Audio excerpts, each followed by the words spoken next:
बिस्मिल्लाहिर्रहमानिर्रहीम। अस्सलाम वालेकुम नाज़रीन, मैं हूं गब्बर ज़ैदी। दुआ ज़हरा केस में बड़ी अपडेट, और ये बड़ी अपडेट जो है बिल आखिर मेहदी काज़मी जो उनके वालिद हैं उनके लिए खुशी का बायस बनी। अदालत में आज क्या कुछ हुआ और अदालत के बाद दुआ ज़हरा केस में उनके वालिद ने क्या गुफ्तगू की, अब वो हम सारी आपको बताएंगे। लेकिन इसके साथ एक और स्टोरी हम आप आज के व्लॉग में आपके साथ शेयर करेंगे, और वो स्टोरी एक हाजिर सर्विस लेफ्टिनेंट जनरल की है। उसने जासूसी की, उसको पकड़ लिया गया, 14 साल कैद हुई उसे। पहले उम्र कैद की सजा सुनाई गई और फिर उसको 2 साल बाद छोड़ दिया गया। ये असल में तमाम मामला क्या है, इस व्लॉग में हम डिस्कस करने जा रहे हैं। अगर आपने चैनल को सब्सक्राइब नहीं किया, सब्सक्राइब कर लें, बेल का आइकन जरूर दबाएं, फेसबुक पे फॉलो करना ना भूलें। दुआ ज़हरा का केस तमाम लोग बड़े इंटरेस्टेड थे। तकरीबन अप्रैल के महीने 2022 का ये साल है कि जब ये केस मंजरे आम पर आया और रिपोर्ट हुआ कि दुआ ज़हरा नाम की लड़की मिसिंग हो गई है कराची से। फिर वो लाहौर से उनको ढूंढा गया। फिर आपके सामने तमाम डिटेल्स है कि किस तरह से ज़हीर अहमद जो है उनका जो शौहर हैं उनके पास थी वो। फिर वो अदालत में गया, इन्होंने कहा कि माइनर हैं, इनको जो है तहवील में नहीं लिया जा सकता, इनकी शादी नहीं हो सकती, चाइल्ड मैरिज के हवाले से। फिर उस केस की पूरी हिस्ट्री है। लेकिन आज की समात पे हम फोकस करेंगे जो कि सिंध हाई कोर्ट में हुई है। और सिंध हाई कोर्ट के जस्टिस के ये रिमार्क्स कि no one wants to leave their parents house और this court is open to all, ये बड़े इंपॉर्टेंट रिमार्क्स हैं। और इन रिमार्क्स के बाद बेसिकली दुआ ज़हरा जो साहिबा हैं उनको रिलीफ मिल गया, और मेहदी काज़मी साहब वो खुशी के साथ, पहली दफ़ा उनकी आंखों में खुशी नजर आई और वो खुशी के साथ दुआ ज़हरा को लेकर अपने घर चले गए। लेकिन ये रिलीफ टेम्परेरी है, ये रिलीफ परमानेंट नहीं है। इसकी मैं आपको वजूहात बता देता हूँ टेम्परेरी क्यों है। देखें, दुआ ज़हरा को शेल्टर होम में रखा गया था, और शेल्टर होम जो है वो कोर्ट ने कहा था कि इनकी कस्टडी शेल्टर होम में दे दें। और जब इनके केस जो है ट्रायल कोर्ट में आपको पता है पेंडिंग में है, और उस पेंडिंग केस में हमने देखा कि कभी ये दरख्वास्त आ जाती है कि दुआ ज़हरा को ज़हीर की कस्टडी में दिया जाए, कभी ये दरख्वास्त आ जाती है कि दुआ ज़हरा जो है वो खुश नहीं है अपने शौहर के साथ, उनको शेल्टर होम में ही रखा जाए। और फिर कभी ये पेरेंट्स की जानिब से दरख्वास्त आती है कि वो दुआ ज़हरा से मिलना चाहते हैं। 5 मुलाकातें हुई हैं इनके पेरेंट्स की दुआ ज़हरा के साथ, और उसके बाद ये अदालत का फैसला सामने आया। अदालत का फैसला ऐसा ही नहीं है, दुआ ज़हरा ने अब खुलकर कह दिया है, और वो इस चीज़ को तस्लीम करी है कि वो अपने पेरेंट्स के साथ जाना चाहती हैं। देखिए, ये एक छोटा मामला नहीं है, एक बहुत बड़ा मामला है। एक तो जब दुआ ज़हरा से पूछा गया, अदालत की जानिब से उनको बुलाया गया, तो उन्होंने कहा कि आपके साथ क्या मामला है। उन्होंने नाम पूछा, उसके बाद उनसे डिटेल्स पूछी। उसने कहा कि मेरा नाम दुआ ज़हरा है, आई आई I was in 7th grade, और जिसके बाद मैं ज़हीर अहमद के साथ चली गई थी, शादी हो गई थी। तो 7th ग्रेड की बच्ची, आप खुद अंदाज़ा लगाएं, क्या वो खुद अपने डिसीजन कर सकती है? फिर मेडिकल रिपोर्ट्स जो आई हैं वो बता रही हैं कि वो माइनर है।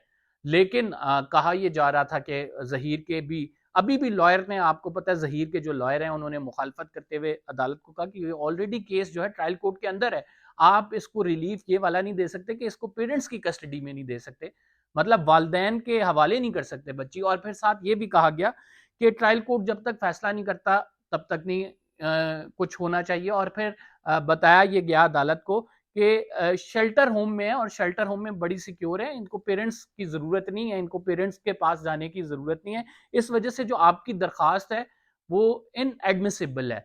और ये ज़हीर अहमद के जो वकील हैं उन्होंने अदालत के सामने इस्तदा की। उनकी इस्तदा तो खैर कबूल नहीं हुई, और अदालत ने फैसला कर दिया कि दुआ ज़हरा जो है वो मेहदी काज़मी, उनके जो वालिद हैं उनके साथ जाएंगी। और दुआ ज़हरा से ये पूछ के फैसला किया कि आप किसके साथ जाना चाहती हैं। जब उन्होंने कहा कि मैं अपने घर वापस जाना चाहती हूँ, तो अदालत के फिर ये रिमार्क सामने आए कि everybody wants to go to their parents home, nobody wants to leave their parents home, and this court is open for all. और इसके बाद अदालत ने आज का बड़ा इंपॉर्टेंट फैसला सुनाया, और वो फैसला ये है कि दुआ ज़हरा जो है वो मेहदी काज़मी जो उनके वालिद हैं उनकी कस्टडी में है, उनकी मर्जी से गई हैं। अब होगा क्या, ये टेम्पररी रिलीफ है, और इसके बाद जो है होगा ये कि इन्होंने 10 लाख रुपए जो श्योरिटी बॉन्ड जमा कराया है अदालत के पास कि हम जो है दुआ ज़हरा को रखेंगे, और उसके बाद इन्हें वापस जाना होगा। वापस जाने वाला मामला क्या है? वापस जाने वाला मामला ये है कि ये केस ऑलरेडी ट्रायल कोर्ट में चल रहा है, कॉन्क्लूड ट्रायल कोर्ट ने करना है। और ये जो हाई कोर्ट ने रिलीफ दिया है ये for the specific time period दिया है, یہ پرماننٹ ریلیف نہیں دیا. لہٰذا جو دعا زہرا ہیں وہ اپنے والد صاحب کے ساتھ رہیں گی کچھ عرصے کے لیے. اس کے بعد پھر ایک اور نئی اپلیکیشن فائل ہو سکتی ہے کہ وہ لڑکی کہے کہ میں نے رہنا ہی اپنے والدین کے ساتھ ہے, تو اس پہ سماعت ہو سکتی ہے. البتہ عدالت نے فیصلہ کیا ہوا ہے وہ شیلٹر ہوم میں رہیں گی. اور جہاں تک ظہیر احمد کی بات ہے, آپ نے دیکھ لیا کس طرح سے کھل کر حقیقت سامنے آ گئی. تو یہ جو چھوٹی بچیوں کے ورگلا کے ان سے شادی کرتے ہیں مائنر, اور پھر رپورٹ میں ثابت ہو جاتا ہے, پھر ان کے پیرنٹس جو ہے وہ کسی بھی سطح تک جاتے ہیں, وکلا کرتے ہیں. اور یہ بڑا ایگزامپلری کیس ہے کہ ان کے والد نے کوئی ٹیبو نہیں سمجھا اس کو کہ میں اپنی بیٹی کے لیے فائٹ کر رہا ہوں. وہ فائٹ کی اور at the end of the day وہ فائٹ جیت گئے. اور بالآخر مہدی کاظمی کے ساتھ آج جب دعا زہرا جاری تھی تو ان کی آنکھوں میں آنسو تھے, اور بالآخر ان کو انصاف مل گیا.